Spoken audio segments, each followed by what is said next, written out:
On July 9, 2024, the quiet town of Bushy, Hertfordshire, was shattered by an act of unimaginable brutality. 3 women, Carol, Hannah, and Louise Hunt, were slaughtered in their own home, the victims of a carefully planned and merciless attack. The perpetrator, Carl Clifford, a 26-year-old former soldier who refused to accept rejection.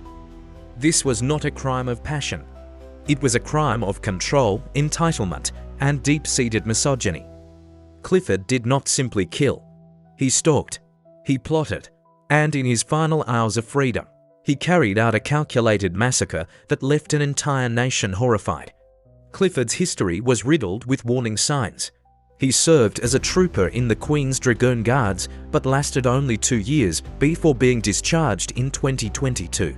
His commanding officer deemed him wholly unsuited for military service, citing his inability to respect authority, his reckless behavior, and his involvement in alcohol-fueled brawls. After leaving the army, Clifford worked at a catering firm in Waltham Cross, where he had been sacked for making crude, sexualized remarks about his female colleagues.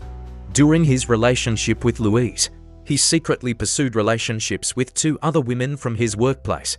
Additionally, his older brother, Bradley Clifford, is serving a life sentence for a 2017 murder, in which he deliberately ran over 2 teenagers after his prized red Mustang was damaged.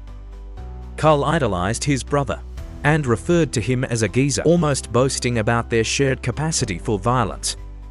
The night before the murders, Clifford watched online content from Andrew Tate, a figure known for promoting misogynistic views.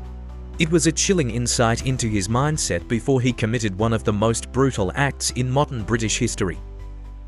Louise Hunt had been in an 18-month relationship with Clifford, but in June 2024, she ended it. Louise's friends and family had long urged her to leave Clifford. They saw what she saw, a man whose jealousy and controlling nature were growing more dangerous by the day. When she finally walked away, Clifford didn't just feel heartbroken. He felt entitled to revenge. Clifford spent days preparing for what he saw as his ultimate act of control. On June 30, 2024, he began searching online for crossbows and visited websites where they could be purchased. A few days after, he bought a Horizon Cornet, a MXT-405 compound crossbow, and a pack of bolts. He also attempted to buy a CO2 Glock air pistol, but it was never delivered. The next day, he purchased duct tape, petrol cans, and rope, items that would later be used to restrain and terrorize his victims. On July 8, 2024, he practiced firing the crossbow into a tree. By the time he left his home on July 9th, he was fully armed and ready to execute his plan. But before executing it, Clifford searched Horse Racing Today to confirm that John Hunt, Louise's father and a BBC commentator, was working and wouldn't be home.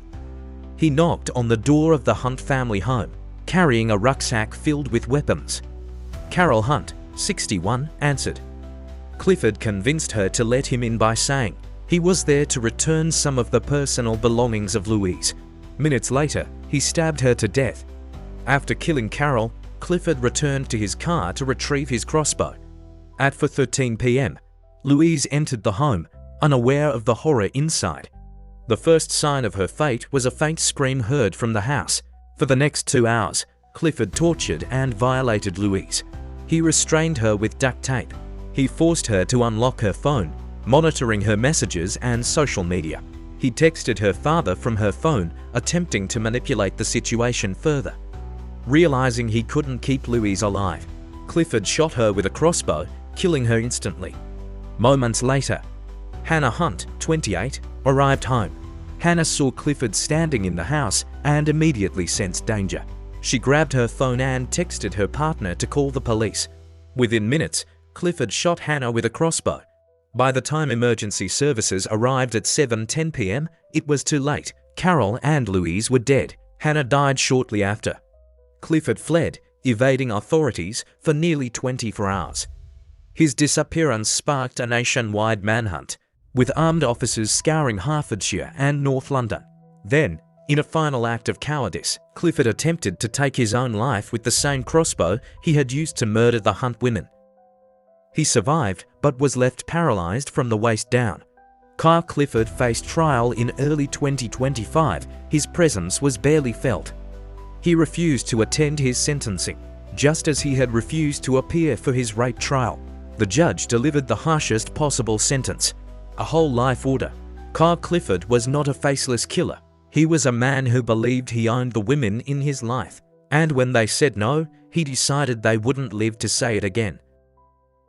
Subscribe for more.